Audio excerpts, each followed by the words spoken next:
now we come to the segment which is much awaited, the chairman's address. So may I request Mr.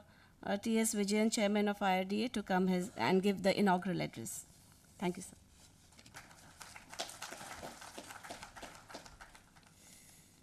Good morning, ladies and gentlemen. It was quite interesting session we just had about consumer, what does he want? When I was sitting and listening to all the consumer demands, which are all genuine and there is nothing about it, then I was thinking, what is insurance doing all these things? What has insurance got to do with the demands that are kept here? What maybe we claim that health insurance claim that they are in the insurance business, they are health for all. Mr. Didar Singh was saying about health for all. I was thinking there was an old slogan, food for all. So probably we are missing the point that insurance is a financing mechanism, not for making him healthy. Healthy is, of course, it's a customer wants it. I'm not denying it. But if you recognize the basic fact that insurance is a financing mechanism and not making him healthy, then we will try to understand the next step, what has to be done. Customer has got an expectation that pre-existing diseases should not be covered. Should be covered, and there should not be any exclusions, and he should get all the hospitals. Who is providing it? It's hospitals. Who is obviously getting blame? I have purchased a health insurance policy, so jolly well get all these things. Yes, it's a genuine expectation. How the insurance will come up? One of the things which probably as an insurance professional, is not IRDA chairman, as an old insurance professional, keep coming to my mind is from where does the claim comes in? Where does insurance company pays the claim? It is from the pooled fund, pooling of all the premium collected together to provide for it. Of course, nowadays management expenses, you have to control it. IRDA will try to control the management expenses. But it is coming from the pooled fund. It is not coming from the company. It is coming from your neighboring policyholders who hasn't availed of any of this one. I'm not trying to answer the pre-existing disease and things like that. This has to be understood. Probably the consumers and insurance companies should know that this is not paid by the company, it is paid by the person. There was a saying that only 6% is availing hospital facilities. 6% of claim paid by 94% of the person who are not going to hospital. Let me make it very clear. Any of this one, whatever advances you give, whatever controls we have, whatever things we have,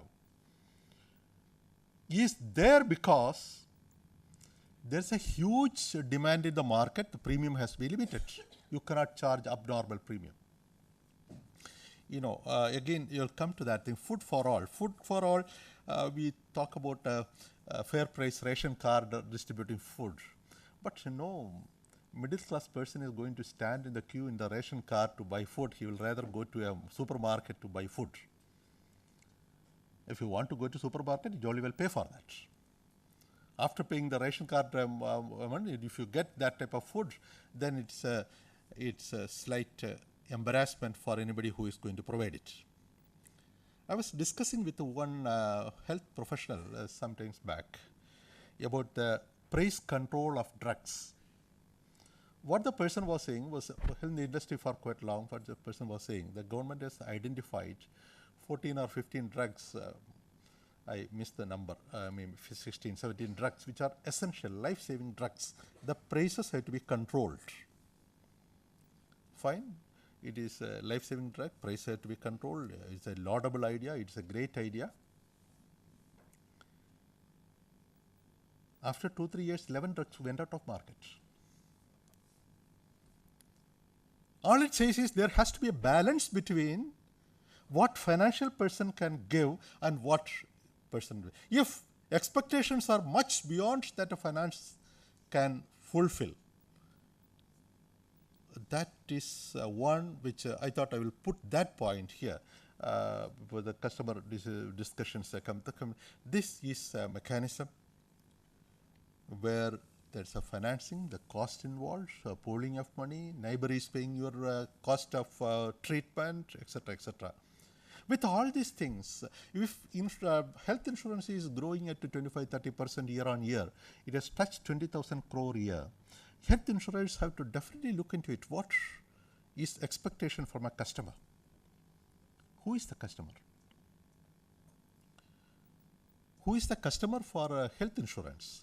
If numbers were given, Mr. Srinivasan was saying that maybe 8% of the population in voluntary health insurance, maybe 15% in the what's the government schemes, 4-5%, 8%. This 8%, when this become 8%, this is what I wanted to present again. We have seen a young man saying that I am a young person, I don't need insurance, etc., etc. Yeah, fair enough. But if it has to be affordable to health insurance premium I am talking about, and treatment also, if it is affordable to majority of the people, it has to become like a sort of government tax. Government is charging same in tax from everybody, same rate of GST now is supposed to come. GST will be 18% from everyone, whether you are availing of government services or not. Whether you are availing of the highways constructed by the PWD, Public Works Department or not, you jolly well pay the tax. And you are able to maintain it because large number comes in, huge number comes in. If this has to go beyond a particular point, insurance industry has to understand it cannot be limited to 8%. It has to be 20-25%. This is to be targeted.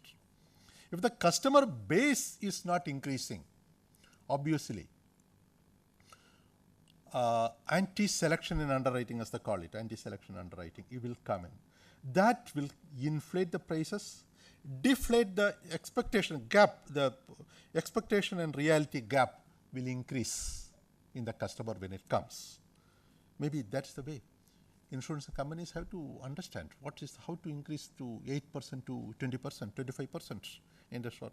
And the way the industry is increasing, I'm sure in 4 or 5 years' time it could touch anything around 1 lakh crore.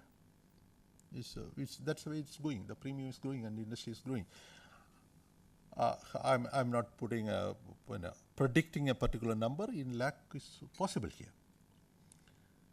But when I look at many of the insurance portfolios of the companies, who is making a business out of it? Business is something which a balance between the capital employed and claims, expenses, everything together is a balance. Finances, who is making it? I'm finding a huge gap in the insurance portfolio of insurance companies. In the sense, one thing is about premium. Sometimes we get a suspicion that, at least in group insurance, unviable discounts are given just to boost up the top line. Is it top line? Yeah, that's the word. Up to the top line. We in IRD is looking at it very seriously. I tell you, the CEOs are here, some of them are the insurance industries are. We will get that response sooner or later. We have made a study on that. Mispricing of products vis-a-vis group versus individual. Whether a group premium that is coming in is giving discount to even the previous year's claim experience. You know, health has to go. Nominal inflation in our country will be, now they say it is a minus, but it could be around 10-15% any year. for the war if GDP plus inflation could be around. If anything will go like that, if the prices of things are not going up at least moderately, your country is not progressing. This is my personal theory. It may not be validated by too many people. If the prices are not going up, commodities, services, etc., and profits are not going up, there is something seriously wrong with the economy. Yeah, so it will go up, but if the premium charge is lower than last year's claims, there is something wrong with it. That's what I would say. And also, there is any business there is two expenses I know. That's head office expenses, fixed expenses and variable expenses. If a company is having exorbitantly high fixed expenses, it suggests only one thing: the volume of the company has to go up to justify the salaries paid to all the top guys. Bottom line, this is the one thing we want to, I personally would like to, I don't know whether IRDA has got that much power to do it. I would like to see that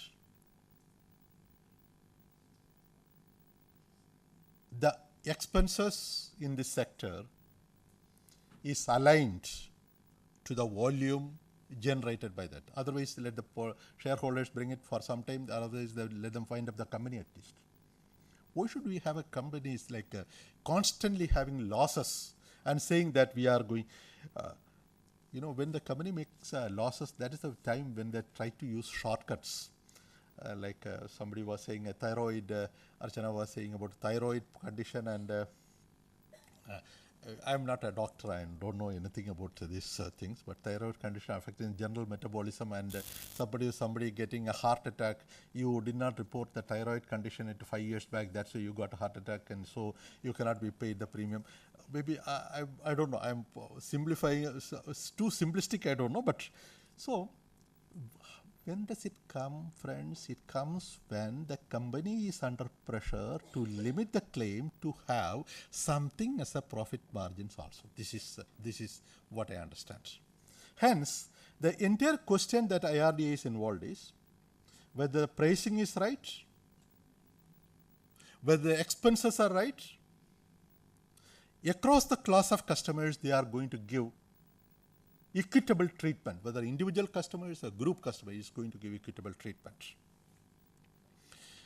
As was mentioned here in IAB, Insurance Information Bureau of India, which is promoted by IRDA, has recently come out with a hospital registry. He calls it Rohini, Register of Hospitals Insurance Network. Beautiful name. Rohini was the rocket which went up at some point of time. I keep telling the CEO, equatorial launching stations put Rohini in. Thereafter, it is very successful. Rohini is the first step probably, and this to understand what is really happening in the insurance sector, how the treatments are given, how the charges are given, what's happening. If it goes to a logical end, next step of analytics should display to us what's happening. It may not be in the very micro level type of thing, at least the macro level. What is really happening in the sector? That will make you understand who is the customer. You come to the first point, who is the customer? Medical services is such that it has become sort of aspirational value. Of course, doctors and hospitals do not give that much advertisement, and all the codes are there. But then people keep talking in a group. If a group, somebody has a problem, he got a group, he kept talking, that hospital, this hospital, they keep on talking. And whether we should go for a particular treatment line, somebody was saying that all the treatment, they've got, a panelist was saying, all the Googled and got it, and all those information. Yes, that's very common thing. Too much of amateurish knowledge, probably it comes there. Yeah, but that's there. Knowledge is available. People use that knowledge. It comes there. And, this knowledge is processed for maybe sometimes determining their own treatment pattern, maybe. analyzing whether the treatment pattern is correct or not, that I don't know. But that's the way consumer is moving ahead. Nobody can say that you hardly depend on the doctor and take the medicine that is prescribing. A person has got access to information across the board. When it comes that, all these things come together, which means hospitalization and treatment is seen as something which has to be at a particular level. When it comes when it comes to that, it has to be within the cloth that is available for stitching a jacket also. You got 2 meters of cloth and you want to stitch a jacket, when they want a jacket to be X, Y, Z, these things do come in. So, but then expectations are there, and there's a balancing between expectations of the customers and expectations of the, realities in the marketplace of an insurer. That is where it is going to determine. As a regulator, obviously we cannot regulate the health industry, thankfully. The hospital will be regulating themselves. But as a person who are blamed for non-payment in time, being insensitive to the communication needs of the customers, insurance companies have to absorb this one.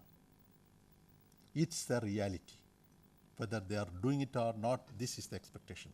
And if you are doing in the business, with all the restrictions that I said about pooling and all those things, etc., with all these things, they have to find a solution for it, acceptable solution. That's why there is much more discussion about health insurance in India than about any other lines of business. You will not find a life insurance forum here discussing about life insurance, because only one risk is there. Okay, take it, go.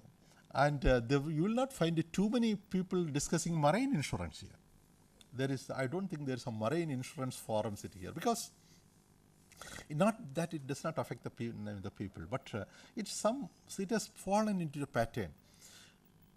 You transport goods from Delhi to Bombay, and it is going, and things like risk associated with it happens, whatever things happens.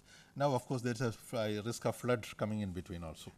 Still, it can be factored in. Disaster risk can be factored in. But whenever it is affecting a person, and the knowledge is expanding, and it becomes sort of inputs from similarly placed places across the things. And then that's a challenge. I'm happy that 2 papers brought in here, critical illness and OPD and preventive health preventive health. This, I am sure, that will add to the knowledge base of the company to understand what's happening, what's the expectations. And any industry which is matching the expectation is going to grow. If the industry is disconnected with the customers, expectations of the customer, it is going to be in the decline. Understanding the customers, understanding the community of customers, and bring a broad consensus in the society also. What insurance can provide, how hospital provide, will determine how this front is going ahead. Usually, even in government, there is a move. RSBO, the Rashtra Swasthya Bima Yojana, which insurance companies do not want, very happy with it, because sometimes premium do not come in time, and there's a huge discount on the premium, and after all these problems are there. Could be there is some discussions in some quarters that this can be taken over directly by government. Why should it be given to insurance companies? Insurance companies, why should it be? It should be taken by, yes, trusts or hospital trust. Maybe that's the way the insurance is going to happen.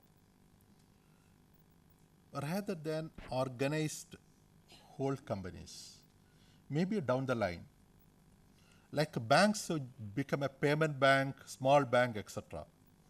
Could be health insurance to go that line, saying that small cooperatives, small mutual associations can provide insurance.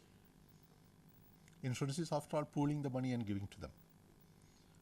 I have sometimes back, quite a few times back, one research person has written about underwriting by the collectives. If all the village people are insured, and everybody knows it, not everybody, if there is a claim, the village society will decide whether this is covered or not. I think it's a beautiful concept, because whether it is a pre-existing or is claiming more or claiming less, it's all within the society. If the financial stake is there for the society to decide to give how much to give to that person, then will be a real underwriting happening. And companies cannot afford to have that type of thing. It's not happening. It is more in the system-driven, medical reports-driven, etc., etc. But actual insurance will happen when there's a social control on the underwriting and claim taking also. I mean, this system, health insurance system in India may not be promoting it, but I believe it will, in a society like India, it will slowly move to that direction. That will be the direction when 100% of the people are going to be covered by some insurance. Elites are being covered by 8% or 10%, 15% thing. When it reaches to the mass people, it has to be community-centered, mutually underwritten, claims validated by the society itself. Let's hope we are moving to a direction where customers are satisfied, insurance companies are able to find solutions, nudge the hospitals, which are service providers, nudge the hospital to better behavior, better treatment of the customers. That's the first step. I said we have taken a registry of hospital. Let us see how it goes beyond. But nudge them to have a better treatment of the customers. I wish this conference all the success. Thank you very much.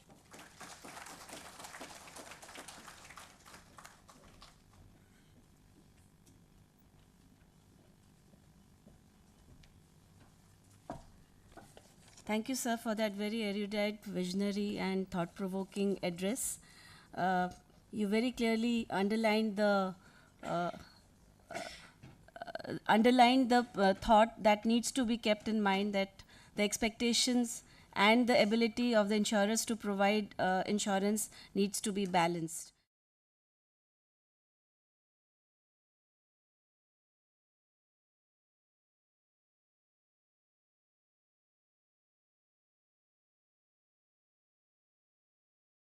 So we will now move on to the next session, which is the industry panel.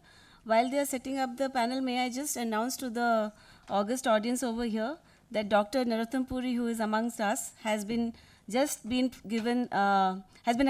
He is the Lifetime Achievement Awardee by the IMF for this year for his contribution to the healthcare. We are indeed very, very proud to have him as one of our own. So now we move on to the next panel discussion, which is going to be moderated by Mr. Sandeep Patel, CEO and MD, Cigna TTK Health Insurance. And the panelists are, may I request you to come onto the dais. And the panelists also, may I request all of you to come onto the dais as I announce your name. Mr. G. Srinivasan, Chair of FICCI Health Insurance Committee and CMD, The New India Assurance. Mr. Anthony Jacob, Co-Chair of the Committee and CEO, Apollo Munich Health Insurance. Dr. Nandakumar Jairam, who is the Chair of FICCI Health Services Committee and Group Medical Director, Columbia Asia, India. Mr. Ashish Mehrotra, MD and CEO of Max Bupa. And Ms. Vidya Hariharan, Director, Group Strategy, Vidal Healthcare Services. So with this, I hand over the proceedings to Sandeep. Good morning, everybody. Very interesting consumer discussion, and I wanted to see if I can bring that same passion back to the table. Having the industry panel here with my colleagues that effectively are running the health insurance companies, and of course looking at it from a medical provider perspective as well. I think Archon did a great job in terms of sort of summarizing some of the issues that were coming up from a consumer perspective. And listening to Mr. Vijayan's speech, I mean, I think there is a balance that we have to look at. And what is that balance? The balance is, we are a financing organization at the end of the day when it comes to it. So how do you balance the financing aspect of insurance with the health aspect of it? And we do, when we look at other industries within the insurance sector, health has a lot of dependencies. We do not control all those dependencies. So how do we actually create a situation where we can bring these dependencies together, balance value with price and so forth? I think that some of the key things that were coming up in my mind, and I kind of summed it up in saying, what is customer centricity if we're really going to be focusing on that today? It comes down to, first and foremost, affordability. Now, affordability, what does that really mean? Does that mean that we have to bring our premiums down? Well, if medical costs keep going up on an annual basis at double digit, how do you bring premium costs down and really provide the service the consumer ultimately wants? So is it payment modes? Is it something else? Is it something else that consumers are looking for that we have to get creative about and not really focus purely on, reduction of the core premium? And I'm not sure even if that's doable. Second that was coming out was simplicity, clarity in terms of just tell me what is covered, what isn't covered, and if I know up front, then at least I know what I'm going to get when the moment of truth comes. And that kind of ties back to clear communication. One clear thing that was coming out to me was the communication breakage, the communication chain that's out there when a customer is really experiencing that, what I would call the moment of truth. And we need to fix that breakage. I think as Gitanjali was stating, she's responsible for really sewing it all together and bringing it together. Is that really the person that should be doing it? The customer should not really be trying to align us and bring us together, be it the provider and be it the insurance company. So how can we do that in terms of, what can we do differently to really drive that? And finally, I think personalization is something that I wanted to put on the table. I think one size fits all is not the right answer from an insurance perspective. And I wanted to, I'd talk about that a little bit. Segments are different. India changes from border to border when you go from state to state.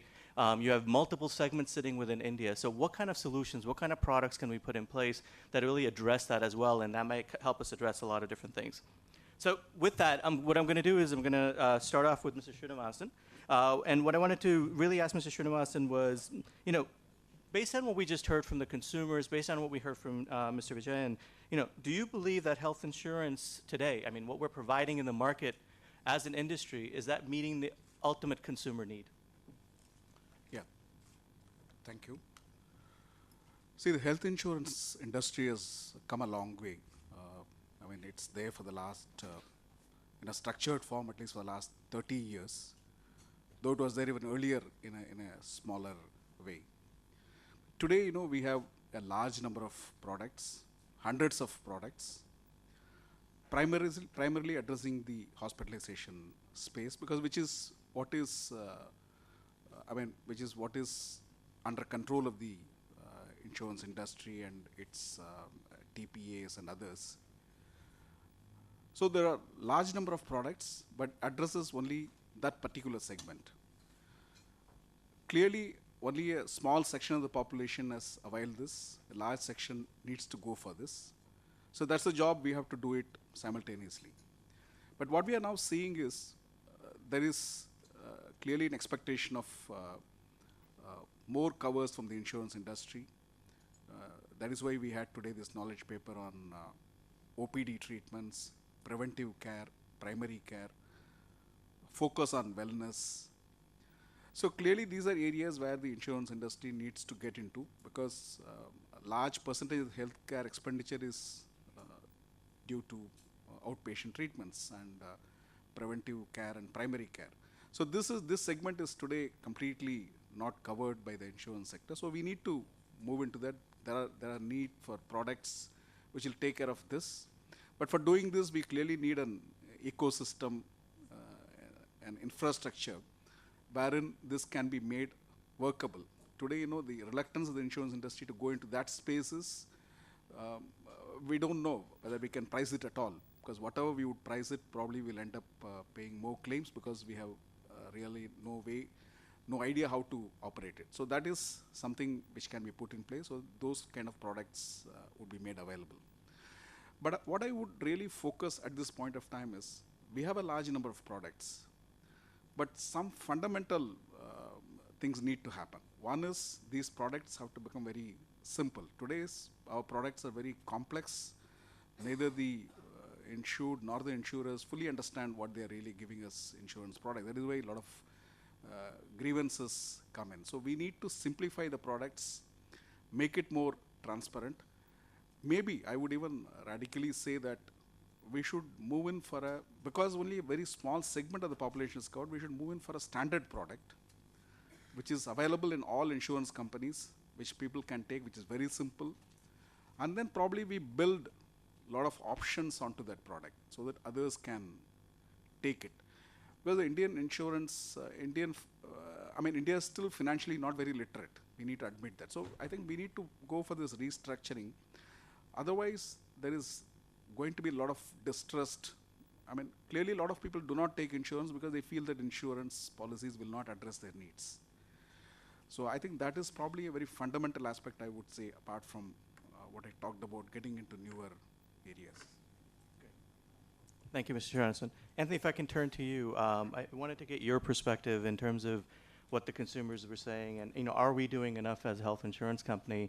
And one key thing that I was going to ask you is, how do we bridge that trust gap? It seemed to be a lot of discussion from the consumers around the trust issue, and I don't believe that as leaders of companies, insurance companies, health insurance companies, we are in the business of denying claims. I do really think we want to help customers. So how do we actually get that message out there, and how do we bridge that trust gap? Thank you. So let me take one at a time in the same sequence, right? So the question of are we doing enough? I mean, my personal view, and I think we all need to recognize that what is enough, and that's a growing need. It changes by the day. Really, it's very difficult to say that we have reached a point where we've done all what we want. I personally believe that there's lots happening, there's lots happen, and there's lots will happen. And this is a journey. It was just about 400 crores when I first looked at 90s. With 20,000 crores, we could say on one side, yes, we've done quite a bit. It's grown 400 to 20,000 crores. But hand on heart, I think there's a huge amount of things for us to do as an industry.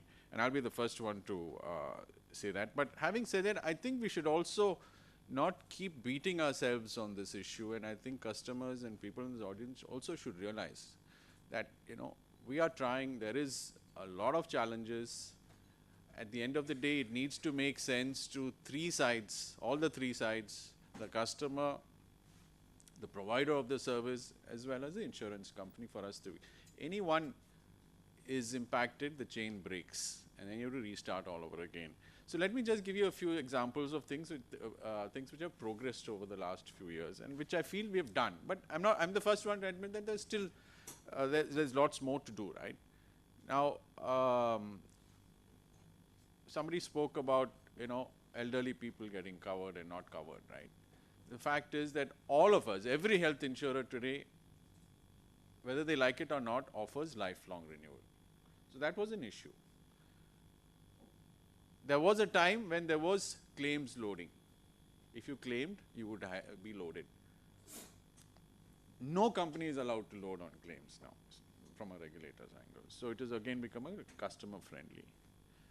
There are products which were not available for people above a certain age. Almost every insurance company has a senior citizens product, right? There were products which were not available for certain ailments. The big one, for example, diabetes. Diabetic could not get in health insurance on the retail side. There are companies which have for products. There are companies which are investing time and energy in designing specific ailment products. For example, we tried that with dengue care, right? And somebody talked about, it's quite messy, it's quite complicated. I think it's a yes and no. There are instances of both. Dengue care, the product, is just one question. Do you have dengue now? That's all. That's the only underwriting. You can't be more simple than that. It's a huge uptake. We're not making money on that product because we went into the market right at the peak of the season. We got huge amount of dengue claims. Fine, but we understood that if you make it simple, there is a market there. So to me, the point of the answer to is, I think we are doing a lot of things. Sometimes we get beaten a little too much than we should. I think we need encouragement. And I saw a lot of customers, most of them quite negative. But I can tell you, I have 5 million customers, 5 million lives, 5 million people who are covered. I have also 8 lakh people who have been paid claims. So if you interview some of those 8 lakh claimants, you might get a different message out there. I'm not suggesting that we have done everything, there is nothing more. I'll be the first thing to do that we have to do every day, we have to do something. There are problems, there are issues, and I think it is our responsibility, and I take personal accountability for this. We are in that process of changing things, but it does take time because also of the complication of the healthcare industry and the various stakeholders, central government, state government, different regulatory bodies. So that's my take on, are we doing enough? Answers yes and no. Yes, because there is progress. No, because there's substantially a number of things for us to do. Trust gap. This industry, and I tell all of our trainees who join us when I address them, is the challenge and the interesting thing about our industry is that we start on a negative plane, right? We are talking to people who don't believe that this will work. So it is a negative, there is a negative mindset when you talk about health insurance because it may have been proven difficult for people to use it. It may have been negative for some people who wanted to use it for good or wrong reasons. I don't know. We don't want to debate that. But the fact is, in this industry, unlike any other industry in my opinion, this product has to work 100% of the time to 100% of the people, right? I talk about this in the same forum last year. I said, you have call drops between Gurgaon and here 20 times. I don't ring up Airtel or Sunil Mittal, but we just live with that problem. But if my cashless does not work, the customer has an issue. It has to work. So the tolerance level in this industry which we are in is zero. It has to work all the time. So that makes the trust gap, to fill the trust gap a little more, because we are human beings, there are issues, there are multiple stakeholders. We want it to work, but the only way we can demonstrate it is the customer service and getting people who have used it and people who have seen the ease at which things work. If we have got 8 lakh claimants, if 8 lakh claims have been paid on health insurance, if you put a sum total of all, you're talking about billions of claims which have been paid in this country, right? So we need people to also be advocates, and I think that's when the trust factor will go up, because this does work. Yes, there are times when it doesn't, but I don't think we should be amplifying that. We should fix that for sure. But there are a lot of good stories too. Great. Thank you, Anthony.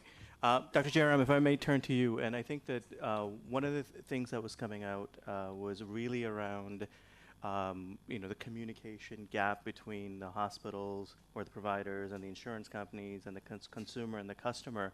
And I know it's getting better in terms of how closely we're working with providers and hospitals, but there seems to be still a gap. And what other things can we do to start bridging that gap and kind of continue to evolve so that we can really provide ultimately to the consumer the right experience, the experience that they are expecting from us?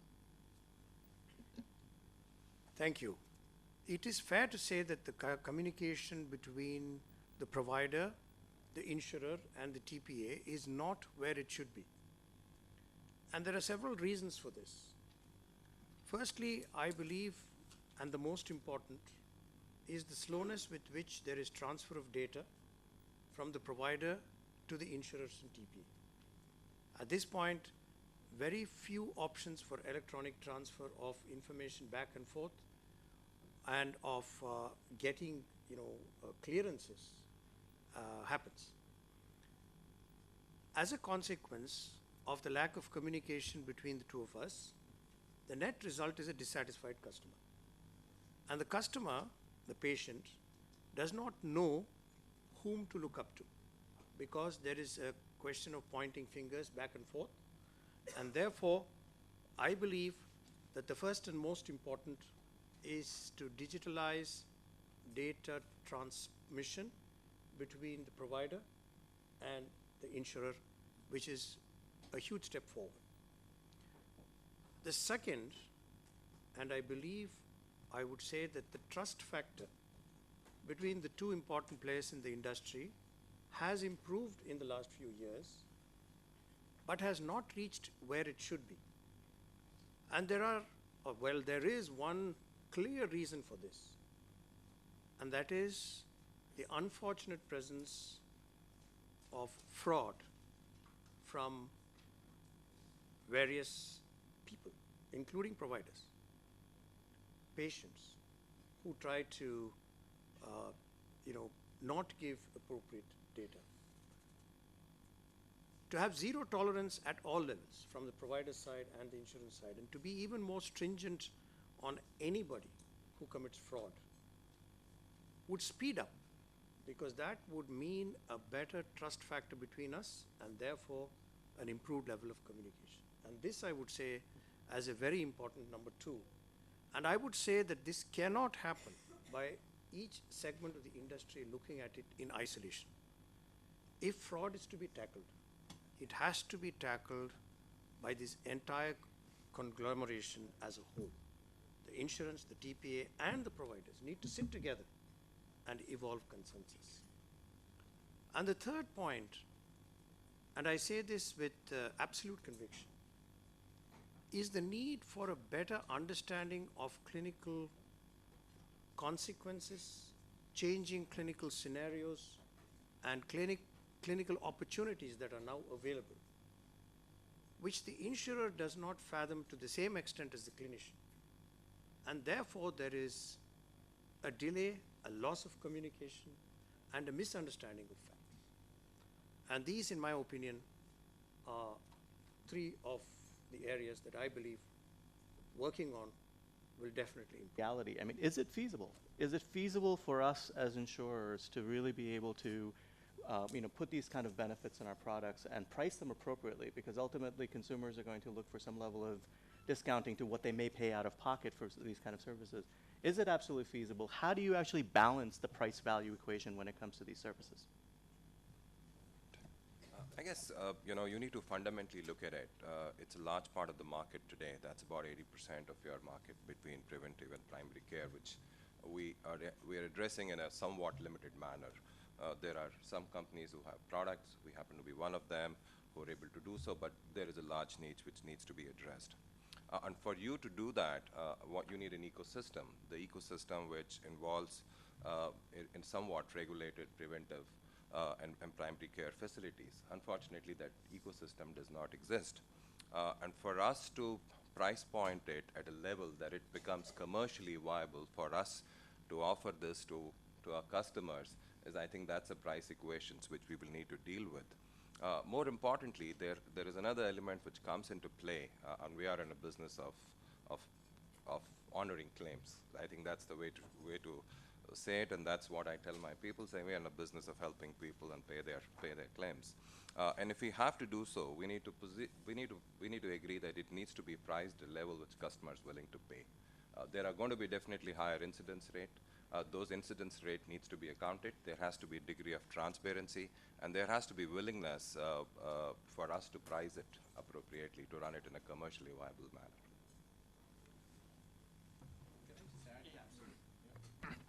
So we have actually looked at this outpatient thing, and I continuously look at it. We've not solved it, but I'm sure one day we'll solve it, right? The challenges which we have at this point of time is, again, the same word I'm going to use. On a outpatient, we start on a negative platform, right? The reason is, if I as a customer have to go and transact business on my own out of pocket, I don't pay service tax. But Apollo Munich designs an outpatient product, I pay 14.5%. You're straight away out of pocket 14.5%, straight, right? And then comes, what is it, why would a person want to pay when I can, then the average ticket size is high. Of course, we can do an average ticket size through an EMI, we can solve that problem. The other issue which we have is the overall ticket size will be 10,000, 20,000, which is significantly higher than an inpatient, right? and inpatient hasn't been penetrated by itself. So people, even if you put an interesting proposition out, when people say great product, but when it comes to cutting out a check for 20,000 rupees, they would hesitate. In spite of trying to do a deal with through an EMI system, they say, I don't need it. I might as well pay from my pocket as and when needed and use that. The third thing is the Section 80D is being used till recently, right? Almost entirely for the inpatient product. So it's a total product, and it's a good thing that we got an increase recently. But there has to be some sort of a commitment from a government saying that this will stay for a period of time. You could introduce an inpatient product, and if the tax exemptions go away, just doesn't make any sense for people. So while I'm hopeful that we will crack it one of these days, this is the stumbling block. The service tax is a big issue, 14.5% minus on day one for an insurance company to start planning how to price it. No, it's a valid point. If I can ask a follow-up question to that, Anthony. If you think about it from a risk management perspective, and given that most of us as insurers retain about 80% of our customers, would you look at it, or can you think about it as an investment in the individual when you're thinking about it from a risk perspective that you're bringing onto your board, so that your overall lifetime experience from a cost perspective for that customer is lower? So have you taken that angle, and has that been, have you been able to crack it from that perspective? On the outpatient or? Yeah, on the outpatient. So it's outpatient helping minimize sort of, if you're helping preventive care and so driving preventive care, minimizing potential hospitalization or acute care in the future, trying to balance out that cost. Has that been looked at? Absolutely, and that's been looked at, been studied. That's encouraged us to come up with some of the products. We have a product called Maxima, and I'm not sure how many people remember that launch. And that's an outpatient, inpatient product, right? And anybody here can go onto the website and look at the mathematics of that pricing of Maxima. To be honest, it's negative price for the customer. It's a negative price. If you take the tax benefits, actually the taxman is paying you for the policy, because you get a certain amount of outpatient benefits, which is at 10 or 11,000. You pay a premium of 15,000. You get a tax benefit of 5, and you're actually minus 1. But I personally thought it will sell like hotcakes. It should, in theory.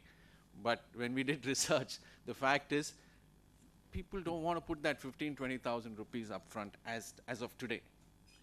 They still want the 3,000, 4,000. The most popular products in the health insurance is where you have premiums of 5 and 6,000, not 10 upwards as yet. There's only a small section of our population who are interested in that thing. But the larger masses, which is what we're looking at, the 100 million and 200 million and 300 million, which we should be covering, they are still looking at policies which are 3, 4, 5,000 rupees. So that's the challenge. Thank you. Vidya, if I may move to you. Again, you were part of the team that actually worked on the paper on preventive care and outpatient care. So what are some of the insights that came through that really hit home for you in terms of how do we get there? How do we actually solve for this? It's, again, yes, customers are asking for it, but when you get to, as Anthony was saying, when you actually get to the equation and when the rubber hits the road, it's about cost and saying, okay, why am I paying for this, or why would I pay for this? So were you able to resolve this, or did you come up with some solutions? So I think a couple of insights from all that work done, which are probably relevant in this context. So the one is, and I agree with Anthony, right? If you look at the math at an overall level, outpatient is the way to go, because if let's put it this way, at 8% population coverage, we are in danger of getting not relevant. We are in danger of becoming not irrelevant as far as the consumer is concerned. So that's sort of one thing to keep over there. Second piece of the puzzle is the consumer is spending on healthcare, right? So for example, right, if you just take what would be a typical addressable market for commercial insurance, SEC A1, A2, top 50 cities, 6 crores of population. On an average, they're spending 20,000 rupees a year today on healthcare. They're doing this on a pay-as-you-go basis, as in they're reaching into their pocket to pay for it as they go. So that's sort of the other dimension to it, in the sense that consumers are spending. But probably to answer Sani's question in terms of how do you solve for this mismatch between supposedly latent demand supposedly vociferous requirement to have more comprehensive products versus transactional inertia, the customer's unwillingness to say cut a check. One insight which might help really is in terms of saying focus on that sub-segment where the need is the highest, right? And specifically, so the point I'm making here is baby steps towards OPD insurance. And baby steps really is about going after a segment of population where they are, in a way, super users of healthcare. So they are chronically diseased. Okay, so if you approach them, their resistance, if you're able to put a powerful enough proposition in front of them, their transactional resistance, that inertia to cut that check, is significantly lower. Then's the question of how do you do that? How do you put a proposition that's powerful enough? And I take Anthony's point about the 14.5% disincentive that is there on the table starting out for an insurer trying to price a product today. So my sort of response to that would be aggregation efficiency, right? So I'm not yet talking about indemnity or risk pricing. I'm merely talking about the aggregation efficiency that can be created through by bringing in one more layer of the network. See, today as insurers, what we have, we've got hospitals and we've got diagnostic centers. The research that we did for the paper also threw up one of the key constraints insurers face towards creating more comprehensive products is the lack of networks of physicians, right? Now, if you're able to aggregate physicians and bring them in, then you are able to bring, you should be, and our math suggests that you should be able to bring in aggregation efficiency, definitely enough to offset the service tax disincentive that is there on the table today. How do you aggregate those physicians? Again, two things which came out, two insights, if you like, which came out from the paper. There are entities willing to collaborate with you to give you access to those physicians. One of them could be, pharmaceutical companies, and we reached out and spoke to 4 of the large pharma companies as a part of this, and without exception, all of them said, for me, this is physician engagement, physician support. If you're looking to do anything in the area of chronic care insurance or OPD insurance, we're willing to partner, we're willing to collaborate.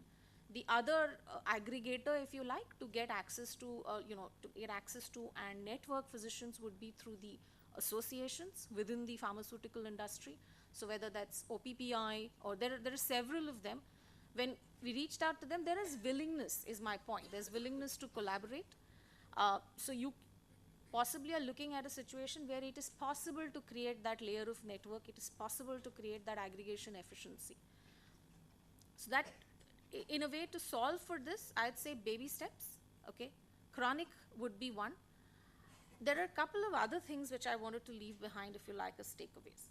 One is that there are some easy, quick fixes, just in terms of what we do today on hospitalization itself, which is really ensuring what I would call as high-cost care comes into the net.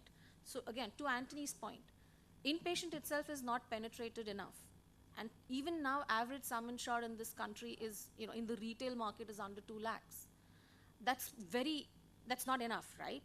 So also to what Dr. Puri said in the morning, yes, you need to buy health insurance, but you also need to buy enough health insurance. And sewing in this messaging to, I think, what Gitanjali said, in terms of you need to be, the point she made about saying, talk to me. So part of that talk to me, as far as the customer is concerned, is talk to the customer at pre-sale to get them to realize how much they need. They may still not buy all they need. Transactional, there is a disincentive. Nobody will cut large checks. They may still not buy all they need.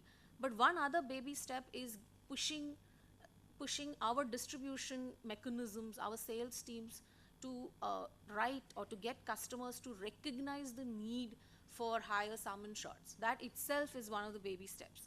The other thing which is probably fixable easily from a product perspective is, bringing things like high-cost diagnostics not linked to hospitalization into the net, right? So the point I'm making is you've got the nucleus of what you cover today and you've got a huge need. You can't boil the ocean. It doesn't make sense commercially. So what you can do is, like an amoeba, grow this in, in those directions, in those environments which are the most conducive to that growth. Okay, you will get, from the government side, as social insurance takes root and goes beyond inpatient, there will be a second bottom-up force of demand which will come into play and which will tip us all the way into OPD. But fundamentally, the takeaways from the research with these two key constraints which are stopping us today: network, fixable, product pricing, which Mr. Srinivasan also referred to. To my mind, also fixable by looking at structures which allow you to collaborate with providers. Okay? There are a whole range of options, and we went through them in a huge amount of detail in the masterclass yesterday. So there are a whole range of options ending with capitation, but basically risk-sharing structures.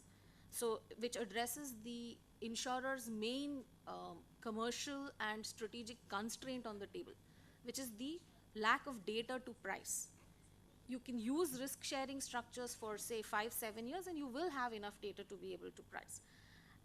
Again, I keep coming back to this saying it's baby steps, but, and I'll go back to what I said in the beginning, that we are in danger of losing relevance to the consumer unless we push baby steps. And just one last thing to what Anthony said, right? Trust. Look, maybe 6% of people claim in a year. But the fact is that, we need to ensure that for all those people who had good experiences, we need to get them to talk about those experiences. Trust is also something that you can manage. A lot of it is perception management. Something as simple as, Ola, you take a cab ride. Your driver will ask you to rate him, and he'll basically smile at you and do everything possible to make you rate him a 5. That principle is no different. Okay, every maternity outcome, it's one of the happiest times in the customer's lives. But we don't go back to that customer and take a testimonial at that point in time, right? When the customer is most predisposed to give us positive feedback. So some of this, to my mind, the trust deficit, there is, to my mind, a duty on us to fix it, but I'm also saying it's fixable, both consumer perspective as well as from the perspective of product and of collaboration with providers. Thanks, Vidya. Just, Dr. Jairam, to ask you, follow up on that, is it possible to really create an outpatient network given the unorganized nature of outpatient services? And when I'm saying network, I'm talking about a broad network, right? So effectively, you can do it in pockets, but can we make it meaningful enough for it to really be able to drive the value that we would need from a pricing perspective and bring benefits into insurance products? My answer is yes, we can. I'm not saying that it can happen overnight, but the following examples will tell you that this is possible. Firstly, green shoot and substantial interest in investment into primary care physicians as a group across the country. You can see several organizations principally looking at this, and this could be one strong method that the insurance companies can work on.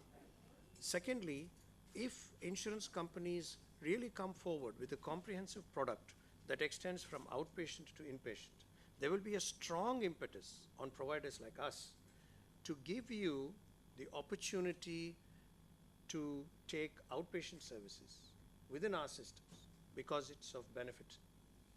Because through that route, we would gain financially by volumes that come in for inpatient work. And this is the second reason why I say that this is certainly possible. If I can take a little bit of a turn, given our, our focus is customer centricity, and I wanted to turn to Mr. Srinivasan and ask him, what is your perspective of customer centricity for a health insurance company? So, how are you defining it in your mind as leader of New India, and how should we think about it? I think all of us, to a great extent, understand what is customer centricity and what do the customers want. Of course, we heard quite a few customers this morning as well. The biggest challenge for the insurance industry being more customer centric is the economy of the whole portfolio. See, I think that is one area we really have to work on it. I mean, we can give everything the customers want. We can give the widest covers. We can give no exclusion policies. But how does the economics work? And what is really happening today at the medical cost situation? The costs are going up every year by 10 to 15% on a conservative basis. Technology probably only in this field increases cost, it doesn't reduce cost. So that's a major challenge the insurance industry faces. That is why you have all these situations of conditions being put which the customers don't really like. But I think what we need to do is there should be better collaboration with the providers, probably I mean, we need to work for transparency in rates fixed by the hospitals. We need to work hard for certain kind of really sensible regulations of providers coming into play. So that ecosystem is clearly needed for us to be more customer centric. But in a limited way, I mean, customer centric within the present constraints. One is, as I said, we need simple products. We need to make our products less complex, and we need to use more technology in the whole claims processing space.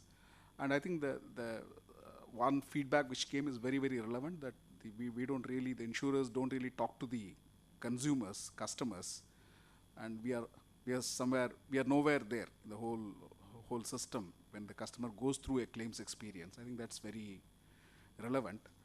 And also probably along with technology, we also need a lot of standardization, which I think is a low-hanging fruit. We can work with the providers, probably look at standardized forms, standardized data formats, so that there is, across the country, everyone knows what needs to be done when a claim is to be secured.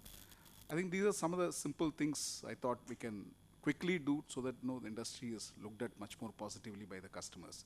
See, in the service industry, it's the, I mean, it has always been an issue with the service industry. People don't remember good things, people remember only bad things. So the health insurance industry is no exception to that. We don't remember how many times our flights were on time. We only remember when they were late. So that's a issue.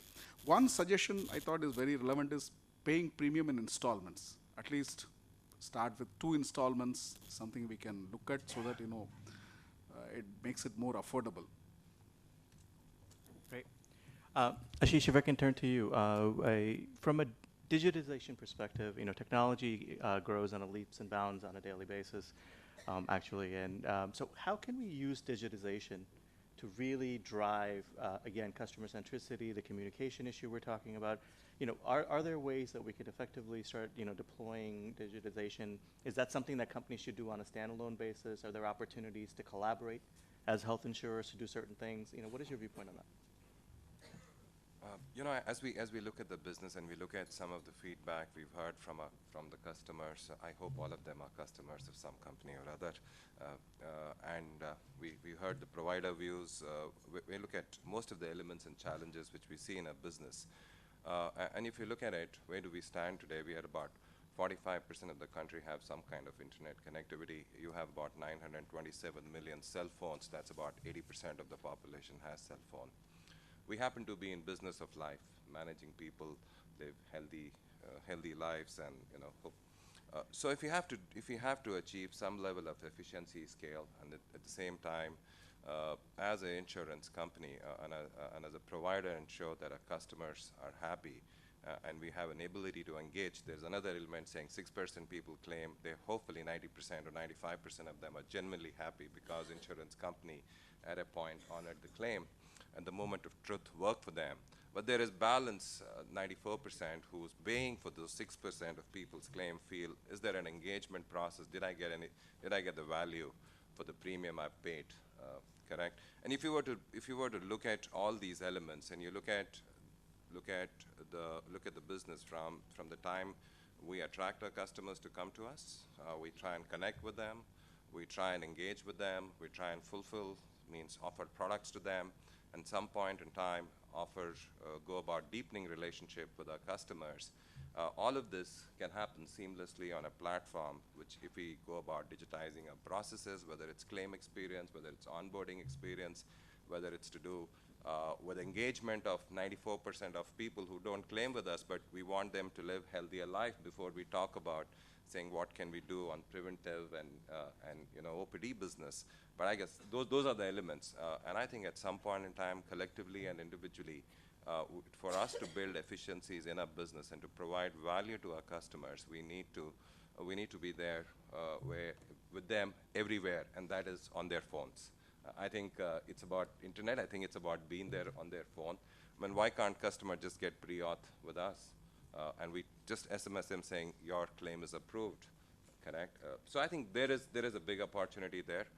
It's for us to embrace, and I think it will significantly change in a couple of years. If I just try and crystal gaze and look at our own business, the way we conduct our business today, bring in efficiencies, bring in value, and transform the way we conduct and the way we operate and the way we serve to our customers. That's my thought.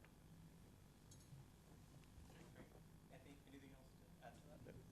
Yeah, I just want to add one comment on that, and I have to relate it to the Chennai floods and another industry who actually saved time and energy of millions of people or lakhs of people, right? 15 or 20 years ago, if the flood occurred like the way it did in Chennai, if the same thing happened, there would be lakhs of people who will be crying because their share certificates would have been lost. Today, there's not one person having that problem because that industry digitized. I think there are some strong reasons why we should, as an industry, push that. Apart from what the angle which Ashish talked about in engagement and making things smoother from usage, also things like this as a eye-opener, saying not one person is worried about a share certificate today because everybody in Chennai, there is no physical certificates required. So I think there's lots for us to do as an industry and collaboration along with the regulator and the ministries to make things happen at a faster pace for the benefit of all of us. I want to jump in here, and I think Chennai is close to heart. I happen to have started my career in city in Chennai. I think we also, the way we conduct our business, and we had a call with chairman yesterday, IRDA chairman yesterday. So you can say you have claims, you reach out to us, we have 1-800 numbers, and what we decided, saying we send out communication to our customers, and saying 800,000 customers, saying, listen, you pre-approved for X dollars, just go. I hope you are healthy, you're happy, but in case you need it, we pre-approved it. So we kind of taken the entire element for you to reach to the insurance company and say whether my claim will get approved, not approved. We've taken a conscious call. Just go and tell them, saying it's available. I hope you're healthy, and this here is a bunch of precaution you should take to live healthy. But it is approved. So I guess it's the way we conduct a business, the way we look at our customers, and the way we're going to anticipate some of these things and ready to serve them in their hour of need. So I think that's the second way of conducting and looking at business, and the entire client centricity or the customer centricity come into play.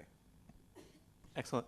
Just to close out then, I think we keep on talking about a very small percentage of our folks actually claiming. So we have 100% customers, about 6% of our customers are claiming. And when we get back to the whole value equation, I think Ashish, you touched on it a little bit.